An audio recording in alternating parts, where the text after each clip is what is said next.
if we could go first to the war, what is Israel's end game in this conflict? Sure. First of all, just allow me to say it's a pleasure for me to be in Australia. I just arrived a week ago, and it's really an honor and pleasure for me not only to be in Australia, but to represent the state of Israel towards Australia. I'd like to wish also to the readers, to the Muslim readers, Ramadan Kareem, because it's the Ramadan, and to the Jewish readers, a happy Purim, because tonight is the festival of Purim, which the Jewish community celebrates. So I wish both the Muslim community and the Jewish community greetings. What was the urgency? Would you end game? What's the end game? The objective, the clear defined objectives were mainly two: to remove two existential threats, long-term existential threats. One is the nuclear aspect. The other one was the ballistic missiles. Now, you may recall that there was, of course, the Midnight Hammer operation in July, which both the United States and Israel in joint operation. And we hit both the United States and Israel together. We hit, when I say we, I mean both. We hit the installations, and we hit many of the underground facilities. But it wasn't taken out completely, because they immediately started to try and refurnish, enhance, and even deepen the facilities. So the idea was, so this is intelligence information, of course, but the idea was to refurnish their nuclear program and dig it deep so that any further attack in the future will not be able to affect it.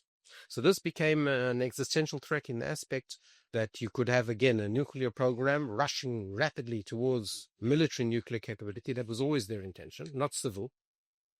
And then you won't even be able to hit them. They'll be immune because you can't go underground. So that was part of the decision. So decapitation, remove the nuclear threat. Yes. So the main objectives are to remove existential threat. And I'll tell you why ballistic missiles is also an existential threat. Because, some people think, well, missiles, they're not an existential threat. But the strategic plan of Iran was to stockpile thousands of ballistic missiles and then send them all at once towards Israel, towards the United States. When such an incursion arises, it's very difficult to defend. Israel has the most sophisticated systems, which we developed together with the United States of protection, the Iron Dome and all those, which are more than 90% interception. But if you got thousands of rockets being sent at the same time, chances are you won't be able to avoid it. Even now, with this battle that we have right now, a few rockets have gone through and they've done tremendous damage. We had 9 casualties in Bet Shemesh, a city in Israel, just last night. So if you imagine thousands of rockets, so you've got hundreds going through, it can be an existential threat. So we perceived both of these as existential threats, and we decided that it's time to remove it because the Iranian regime is not changing. We thought they'd learned their lesson from Midnight Hammer, they'd learned their lesson from previous.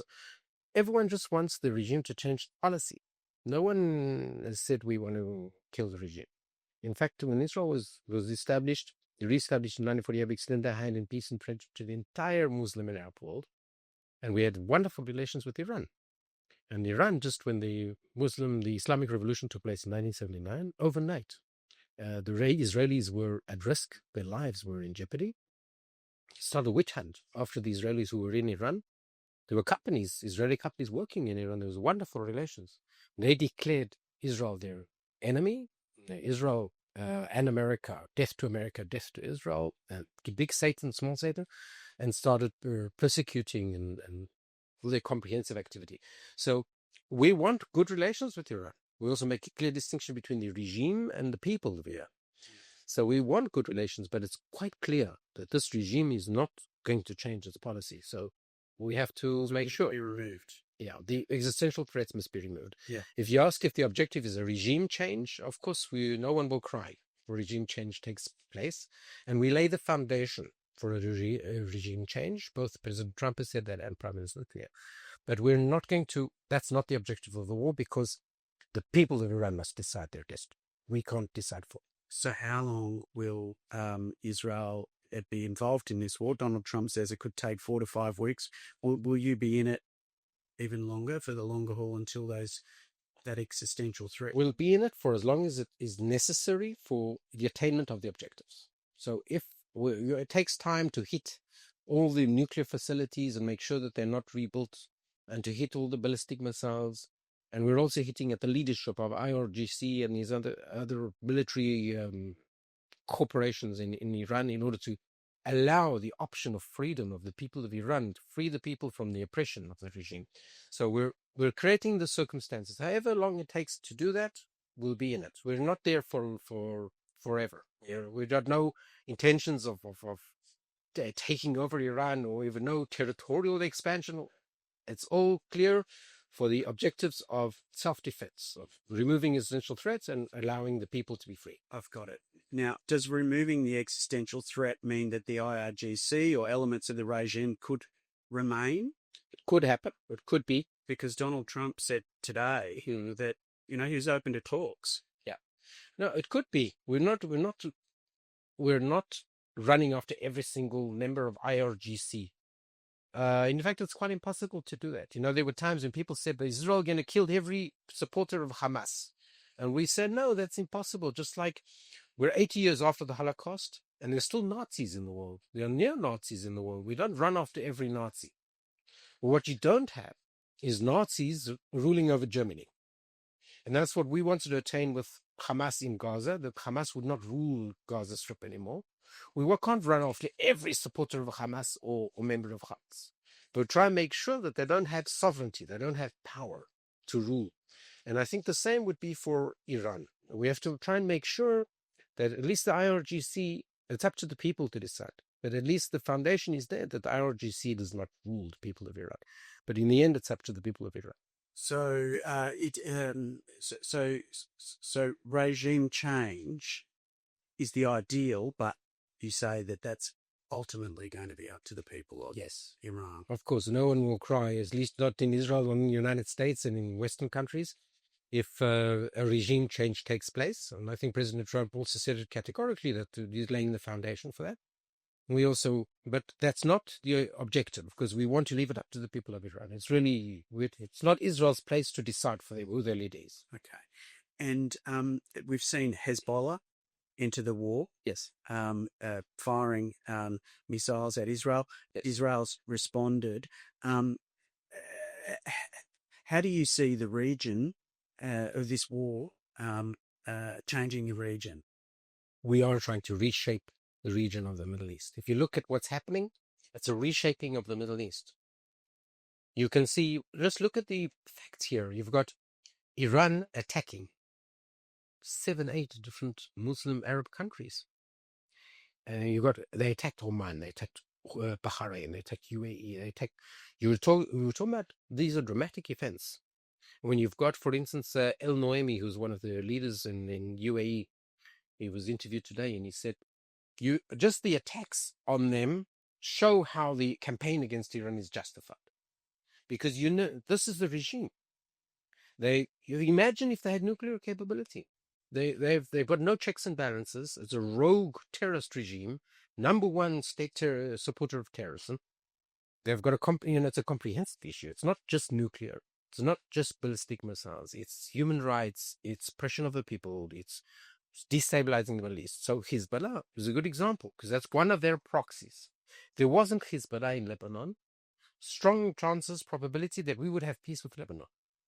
The President Aoun, who was elected in Lebanon, he was elected in great part because of Israel's decapitation of the Hezbollah. He had no chances of being elected before because the Hezbollah ruled what's going on in Lebanon. So President Aoun, in many ways, was a result of the fact that we're trying to bring at least a foundation for people to make the decisions on their own. So the people of Lebanon, I believe, would want peace with Israel, would want harmony with Israel. The problem is you've got these proxies set up by Iran, like Hezbollah in Lebanon, Hamas in Gaza, Houthis in Yemen. And it's a strategy of the Iranian imperialism to try and hit out at the Western interests, at Israel, at the United States, through proxies. Hezbollah is one of... Do you think the attacks on the Gulf states by Iran will bring all of these states closer to Israel? And can you see a post-conflict world Well, perhaps you can outline to me what that post-conflict world might look like in the region.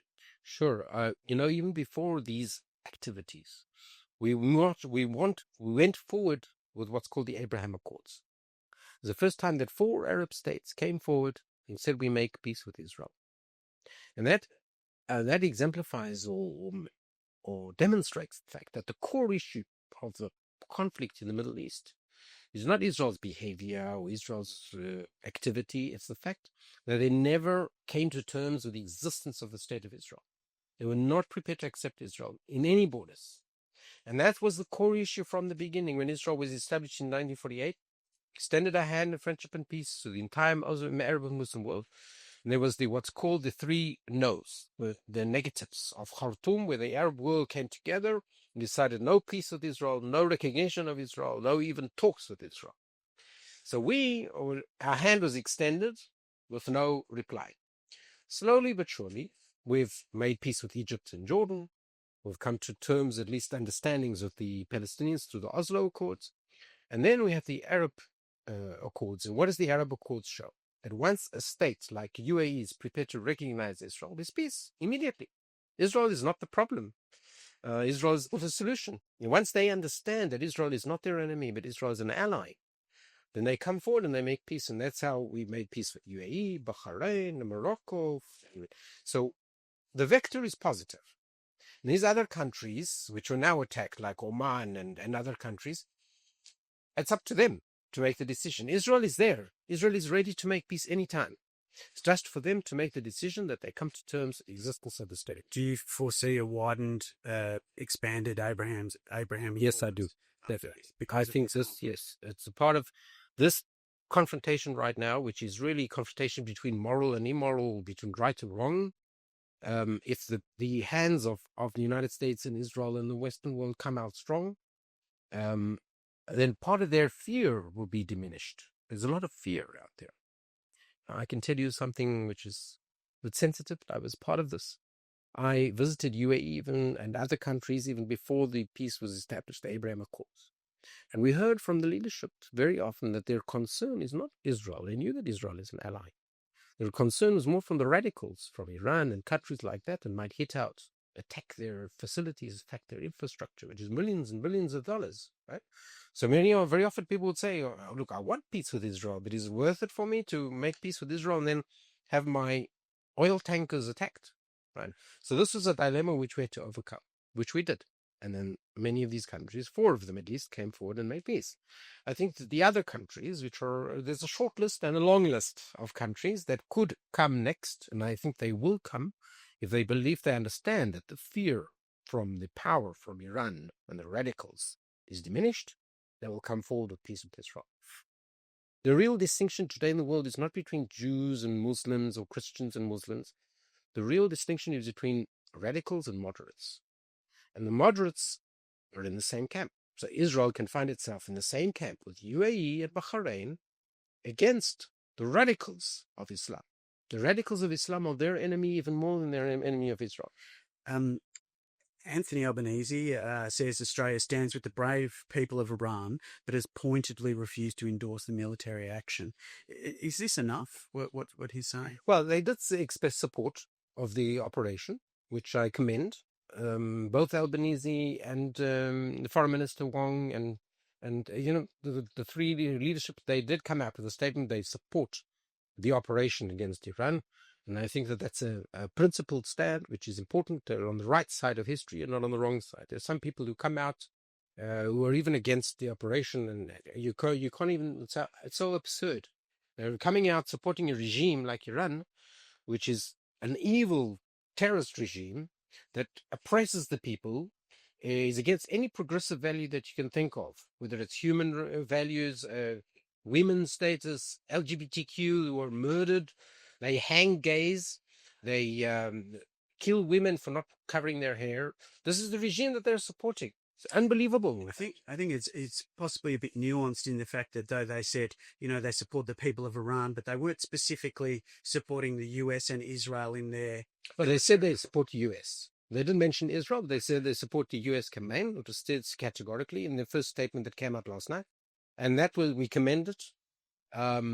I think that today, there was a motion on the table which was put forward they should also congratulate Israel and the United States. I think they should have gone that way, but they didn't.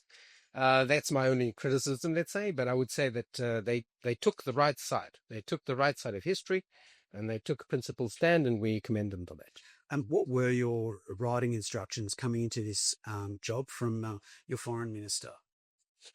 I think that, when I got the position, and he called me up and he said, this is a challenging position. It's a continent. It's the one and only embassy, which is actually an embassy to a continent.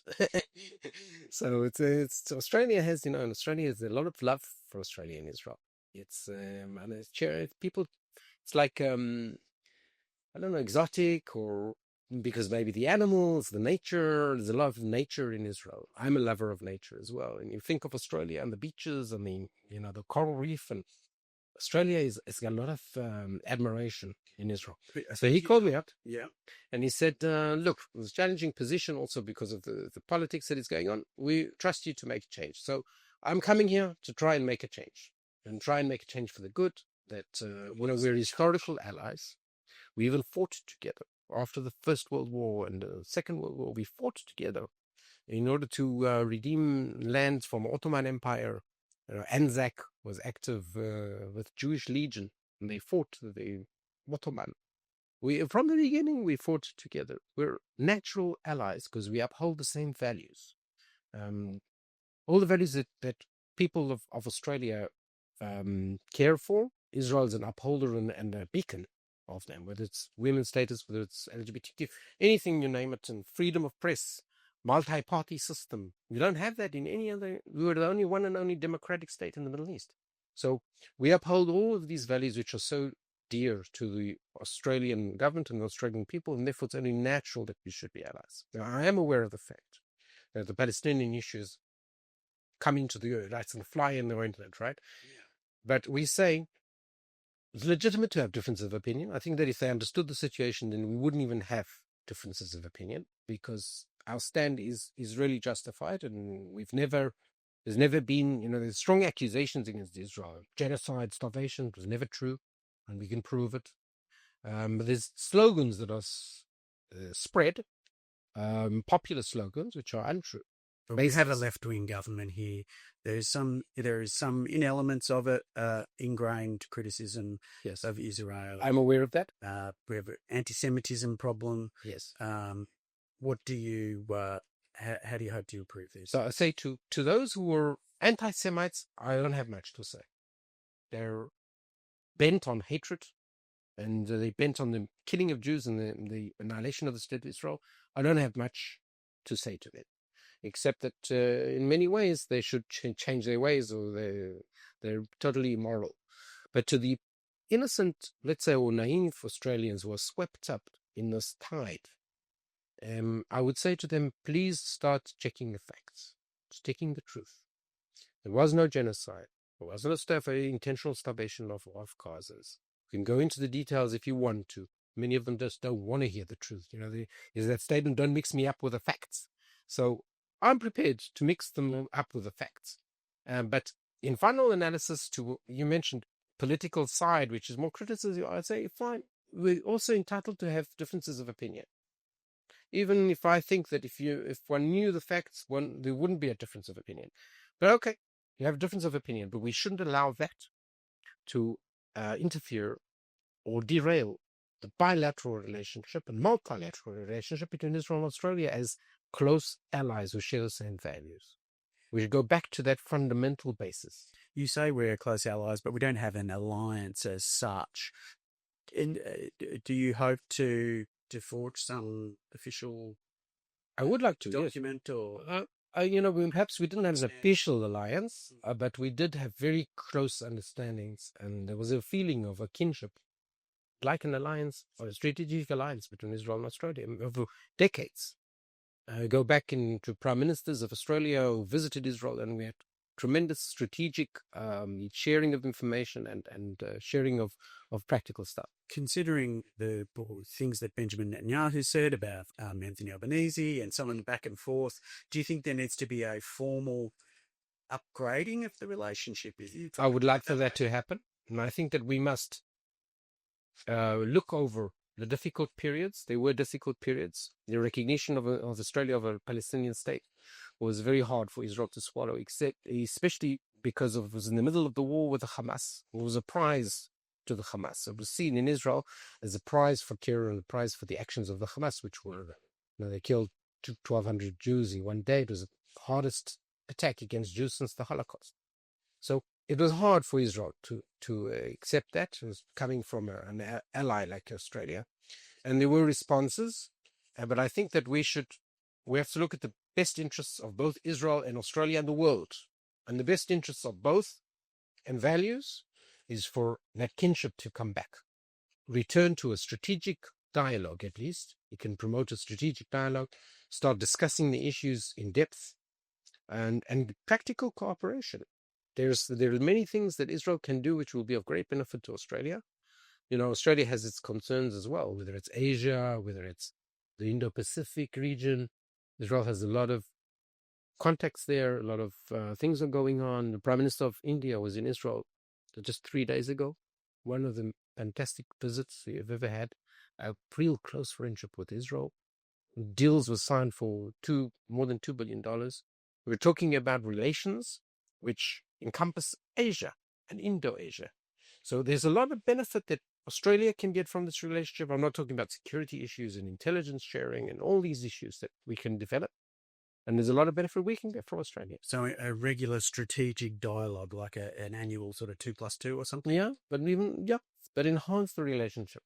Take it out of the context of the Palestinians. Fine. You can have difference of opinion. People have difference of opinion about the Palestinian issue. There should be a state. There shouldn't be a state. Fine.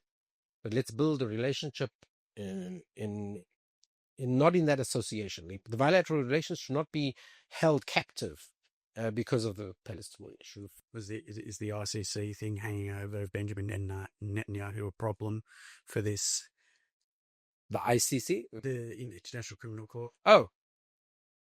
To tell you the truth, there's no trust in the International Court. It's all politicized. You just see even the prosecutor. Yeah, I understand. But I think this should be understood also, that the court is not an objective, innocent body.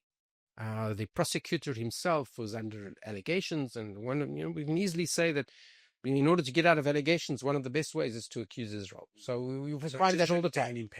So I don't believe that anything substantial or significant will come out of that. Even if they do decide to go through with an indictment or whatever, it's not respected. Won't be respected, not by the United States, not by the respected aspects of And just one final one. I mean, how would you today, as of now, describe our bilateral relations? I would say that there's contacts all the time, high level. I think the president of Herzog was a wonderful development. I think that it brought back the understanding that Israel is an ally and a friend. President Herzog comes from the Labour, and Israel was a Labour country. It is a Labour country. It was a social country. It was built on socialistic ideals. So it's actually a Labour deep-seated society. And so there's so many shared values, progressive values, as I mentioned before. I don't want to repeat them. So we just have to. I think that was a reminder that Israel is a close friend, actually, and there's a lot to get from Israel. And we just have to bring that again and put aside the populistic trends. Populistic trends sometimes shadow our thinking.